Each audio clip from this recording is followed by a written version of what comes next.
एक बहुत ही दुखद खबर है। कुवैत में 40 भारतीय जो हैं वो मौत के मुंह में समा गए। एक बिल्डिंग में आग लगी थी और इसको लेकर सबसे दुखद खबर। वहीं जम्मू कश्मीर में 3 दिनों से आतंकवादी हमला हो रहा है। सारी मीडिया इसको इस्लामिक आतंकवादी कह रही है। सोचिए, इसको धर्म से जोड़ा जा रहा है, लेकिन कोई भी भारत के गृह मंत्री, वहाँ के गवर्नर और प्रधानमंत्री से सवाल नहीं पूछ रहा है कि आप अब कौन जिम्मेदारी लेगा। जब मुंबई हमला हुआ था तो गृह मंत्री को इस्तीफा देना पड़ा था। लेकिन मैं फिर कह रहा हूँ, इस देश की बर्बादी के लिए कोई जिम्मेदार है तो इस देश की मनुवादी जातिवादी मीडिया। लेकिन अब सबसे खतरनाक खबर बता रहा हूँ। ये ऐसी खबर है जिसको सुनकर आप दहल जाएंगे। और क्या अमित शाह का एक नया प्लान है, मोदी 3 का एक नया प्लान है, तमाम सांसदों को सजा दी जा सकती है। ये सबसे बड़ी खबर बता रहा हूं। एक बड़े पत्रकार हैं और उन्होंने कुछ ट्वीट्स किए हैं। मैं चाहता हूं कि वो आपको पढ़ के बताऊं, वो बहुत ज़रूरी है। उसके बाद क्रांति कुमार का एक पोस्ट पढ़ के बताऊंगा जो हम लोग के लिए बहुत ज़रूरी और कैसे खेल होता है। वोट का अधिकार तो आपको मिल गया, आप सीएम पीएम तो बन जाते हैं, सांसद विधायक भी बन जाते हैं, लेकिन आप अपने समाज का भला नहीं कर पाते हैं। उसकी वजह क्या है? और क्या इस देश के जितने दलित, पिछड़े, किसान, अल्पसंख्यक, आदिवासी जो अधिकारी हैं, क्या सचमुच वो इस बात की पुष्टि करेंगे? इस देश को ब्यूरोक्रेट्स चलाते हैं, media, judiciary, college, university, bureaucrats. नेताओं की बारी तो बाद में आती है। सोचिए, यूपीए 2 की सरकार थी। यूपीए 1 में लालू यादव का बोलबाला था, रामविलास जी का बोलबाला था, अर्जुन सिंह थे और बैकवर्ड को कॉलेज यूनिवर्सिटी में आरक्षण मिला। इससे 3 ब्राह्मण नेता खार खाए हुए थे। आज ही एक ब्राह्मण पत्रकार ने लिखा है कि जब तक कांग्रेस थी आरएसएस पर कोई उंगली नहीं उठाता था, क्योंकि सारे कांग्रेसी सवर्ण आरएसएस के शुभचिंतक थे। और अब धीरे धीरे आरएसएस बेनकाब हो गया है। अब दलित, पिछड़े, किसान, अल्पसंख्यक, आदिवासी आरएसएस के बारे में जान गए हैं। हरियाणा में तो बाकायदा किसानों ने ऐलान किया है कि खाप पंचायत अब देखेगी कि आरएसएस का शाखा नहीं लगना चाहिए और धर्म के आधार पर नफरत न फैलाया जाए। लेकिन खबर ये है, सुप्रीम कोर्ट, जिसको लोग कोलेजियम सिस्टम कहते हैं, सोचिए, सबसे ज्यादा दलित, पिछड़े, आदिवासी, किसान, अल्पसंख्यक नेताओं को मार पड़ती है हाईकोर्ट, सुप्रीम कोर्ट और कोर्ट से। तो मीडिया और जुडिशियरी, कॉलेज, यूनिवर्सिटी, ब्यूरोक्रेसी, राजनीति में भागीदारी है। बाबा साहब ने कहा था कि हमने आपको राजनीतिक बराबरी दे दिया है, एक वोट का अधिकार दे दिया है, लेकिन संवैधानिक बराबरी और आर्थिक बराबरी और सामाजिक बराबरी के लिए आपको संघर्ष करना होगा। इसलिए मान्यवर साहब ने कहा था कि वोट से लेंगे सीएम पीएम, आरक्षण से लेंगे एसपीडीएम, लेकिन वही मामला लटक रहा है। सोचिए, बिग ब्रेकिंग, केपी मलिक साहब हैं, बड़े पत्रकार हैं। आधा दर्जन से अधिक नए सांसदों की सदस्यता पर लटकी कानूनी तलवार। साहेब स्वयं संसद में अपनी ताकत बढ़ाने के लिए साम दाम दंड भेद का इस्तेमाल कर सकते हैं। उनकी एक योजना यह भी है कि आपराधिक मुकदमे झेल रहे विरोधी दल के सांसदों को 2 वर्ष से अधिक की सजा दिलाकर उनकी सदस्यता खत्म कराई जाए। इस अस्त्र की जद जो सांसद आ सकते हैं उनमें सहारनपुर से कांग्रेस के इमरान मसूद, चंदौली से सपा के वीरेंद्र सिंह, जौनपुर से बाबू सिंह कुशवाहा एनएचआरएम घोटाले का सामना कर। इसके अलावा सुल्तानपुर से राम भुआल निषाद, गाजीपुर से अफजाल अंसारी, आजमगढ़ से सपा के धर्मेंद्र यादव, नगीना से आजाद समाज पार्टी के चंद्रशेखर आजाद आदि प्रमुख हैं। ऐसे करीब आधा दर्जन से अधिक सांसदों के ऊपर कानूनी तलवारें लटकी हुई हैं। गर्मियों की छुट्टियों के बाद अदालत खुलने पर अगर उनको 2 साल से अधिक की सजा होती है तो तत्काल उनको सांसदी जाने का खतरा बना हुआ है। इस रणनीति के तहत साहेब शाह संसद में विपक्ष की लकीर को छोटा और अपनी लकीर को उपचुनाव जीतकर लंबा करना चाहते हैं।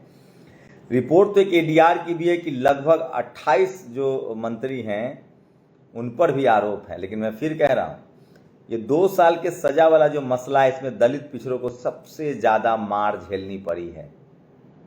सोचिए, इस देश में कोई दलित, पिछड़ा, आदिवासी, अल्पसंख्यक, किसान मुख्यमंत्री, प्रधानमंत्री बन जाए, एक लोअर कोर्ट में एक एफआईआर करा दी जाएगी, 90 दिन में चार्जशीट हो जाएगी, अगले दिन जज आपको 2 साल की सजा दे देगा। आप राहुल गांधी भी नहीं कि सुप्रीम कोर्ट से राहत मिल जाएगी।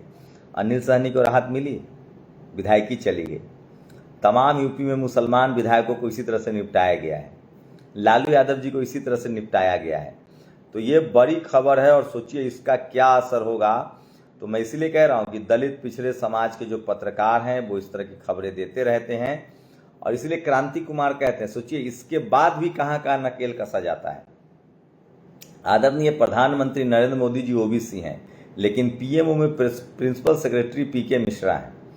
ये देखिए, प्रधानमंत्री मोदी जी ने कैबिनेट में 29 ओबीसी, 10 एससी और 5 एसटी मंत्री हैं, लेकिन हर मंत्रालय के सचिव किस जाति से हैं पता कर लीजिए। दलित राष्ट्रपति, आदिवासी राष्ट्रपति, दलित लोकसभा स्पीकर, दलित आदिवासी मंत्री, मुख्यमंत्री आदि बना दिए जाएंगे, लेकिन किसी दलित या आदिवासी को प्रधानमंत्री, वित्त मंत्री और गृह मंत्री नहीं बनाया जाएगा।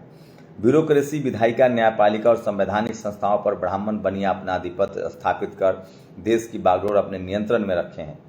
UGC, UPSC, CBI, ET, IT, NIA के चीफ है और इन संस्थानों में किन जातियों का आधिपत्य है। सेना की कमान भी अग्रणी जातियों के पास है। थल सेना चीफ जनरल उपेंद्र द्विवेदी, नौसेना प्रमुख एडमिरल एसएम के त्रिपाठी। वोट की ताकत पर दलित, आदिवासी और पिछड़ा मुख्यमंत्री आदि बन जाते हैं, लेकिन सीबीआई, ईडी और न्यायपालिका में बैठे सवर्ण नकेल कसने लगते हैं। सोचिए, मीडिया वो एक अभेद किला है जहां अब तक बहुजनों की वापसी नहीं हो पाई है, और जब तक मीडिया में ये सब चीजें नहीं होगी तब तक इन सब जगहों पर आपको पद नहीं मिलेगा। सत्ता के पास एक काबिल व्यक्ति नहीं है जो देश में ईमानदारी से छात्रों की परीक्षा करवा सके, जो पेपर लीक से लेकर नीट सरीखा स्कैम न होने दे। सोचिए, ये काबिल नहीं, ये सारे पेपर लीक हो रहे हैं, सारी गड़बड़ियां हो रही कि दलित, पिछड़े, बैकवर्ड के बच्चे सिस्टम में ना आ पा सके। दलित समाज के 15 मेधावियों को अयोग्य ठहराकर उनके पद को एनएफएस किया गया है। ये खबर बता रहा हूं।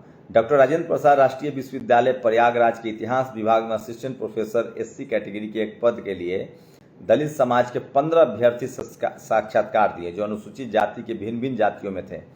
इन 15 अभ्यर्थियों को द्रोणाचार्यों ने फेल कर एससी कैटेगरी के असिस्टेंट प्रोफेसर पद की सीट को एनएफएस कर दिया, नॉट फाउंड सुटेबल। जब तक विश्वविद्यालयों की साक्षात्कार समितियों में केवल सवर्ण बैठते रहेंगे तब तक ऐसा ही परिणाम। सोचिए, सुखदेव थोराट कमेटी ने कहा था कि ये सब खत्म होना चाहिए, लेकिन सवाल है कि हमारे पढ़े लिखे लोग, व्हाइट कॉलर वाले लोग नहीं बोलेंगे। अब समय आ गया है कि दलित, पिछड़े, किसान, अल्पसंख्यक, आदिवासियों को अपनी आवाज उठानी पड़ेगी, सबको बोलना पड़ेगा। एक शंभू के बोलने से काम नहीं चलेगा। और 48 वोट से जीत, सोचिए, एनडीए का एक कैंडिडेट 48 वोट से जीते थे, अब उन पर तलवार लटक रही है, अब केस में कोर्ट में जाएंगे। अखिलेश यादव ने भी कहा है कि जिन अधिकारियों ने हमें चुनाव हराया है हम उन सबको जानते हैं, वो बचेंगे नहीं। इस्लामिक टेररिस्ट ने फिर कश्मीर में खून खराबा किया, इस्लामिक आतंकियों ने कश्मीर को फिजा खराब किया, इस तरह के हेडलाइंस टीवी चला रहा है। 2 दिन से बहस, यह नैरेटिव चलाया जा रहा है। इस नैरेटिव से किसी को दिक्कत भी नहीं होनी चाहिए, लेकिन इस नैरेटिव के बीच में किसी में पूछने की हिम्मत नहीं है, खुफिया एजेंसियां फिर क्यों नाकाम हुई, गृह मंत्री फिर क्यों बेबस दिख रहे हैं, प्रधानमंत्री फिर क्यों चुप हैं, नोटबंदी से आतंकियों की कमर टूट गई थी तो ये आतंकी कहां से आए, 370 से आतंकवाद खत्म हो गया था तो क्या हो रहा है, कश्मीर की इतनी ही फिक्र है और रीढ़ है तो मोदी शाह से सवाल पूछने की हिम्मत, हैसियत होनी चाहिए। तो इस देश की मनुवादी, जातिवादी मीडिया अभी भी बीजेपी के साथ है, सवाल नहीं पूछेगी। बस सवाल तो दलित, पिछड़े, किसान, आदिवासी, अल्पसंख्यक नेताओं से पूछा जाएगा। Shocked and saddened. सोचिए, कुवैत में 40 भारतीय मौत के मुंह में समा गए हैं, सरकार से कोई सवाल नहीं पूछेगा कि उनकी क्या मदद की जाएगी, कैसे मदद होगा। तो ये सबसे बड़ी खबर है जो सोशल मीडिया पर वायरल है, और मेरी कोशिश होती है कि आपको जागरूक किया जाए, सचेत किया जाए, और देश सचेत हुआ है। सोचिए, पहले सेना में अग्निवीर लाकर युवाओं के भविष्य को बर्बाद कर दिया गया, 4 साल की नौकरी कर दी। अब यूपी पुलिस में क्लर्क को संविदा पर रखा जाएगा, जिससे ओबीसी, एससी, एसटी को आरक्षण न देना पड़े। कल को ये पुलिस की हुई किसी भीड़ से जोड़ सकते हैं। यूपी गवर्नमेंट सोचिए, यूपी में अब क्लर्क जो है संविदा पर रखे जाएंगे। मेरा क्या है, मेरी तो कोशिश होती है कि आपको सचेत करता रहूं। और सोचिए, एडीआर की रिपोर्ट है, एक एडीआर की रिपोर्ट है, अगर ये चीज लागू होता है तो उन पर भी लागू होना चाहिए। अब देश बहुत जागरूक हो चुका है, समाज बहुत जागरूक है, और तमाम बहुजन समाज के लोग, मैं दलित, पिछड़े तमाम लोगों से अपील करता हूं कि आप लोग अब मन से डर निकालिए, और खासकर जो लोग नौकरी में हैं, पेशा में हैं, ब्यूरोक्रेट्स है, आप लोग अगर नहीं बोलेंगे तो फिर से हमारी स्थिति वही हो जाएगी। जब तक संविधान है, संविधान की ताकत है, हमें अपनी बात करते रहनी चाहिए, अपने बात को आवाज़ देती रहनी चाहिए। तो सोचिए कि ये 2 साल का सजा वाला जो मसला है ये भी सुप्रीम कोर्ट का है। तो मनुवाद का सबसे बड़ा जो अड्डा है वो राजनीति नहीं है। मनुवाद का सबसे बड़ा अड्डा पहले मीडिया और उसके बाद जुडिशरी है, फिर कॉलेज यूनिवर्सिटी है, फिर ब्यूरोक्रेसी है, स्पोर्ट्स है, सिनेमा है। यहाँ पर आप तभी अटैक कर पाएंगे जब आप सब लोग बोलना शुरू करेंगे। शुक्रिया। नेशनल दस्तक की आपसे गुजारिश है कि अगर इसको बचाना चाहते हैं तो नेशनल दस्तक को सब्सक्राइब करने के लिए रेड कलर के सब्सक्राइब बटन को दबाएं, फिर बेल आइकन की घंटी दबाएं। नेशनल दस्तक को बचाने के लिए बहुत जरूरी है कि हर खबर को शेयर करें, लाइक करें, कमेंट जरूर करें।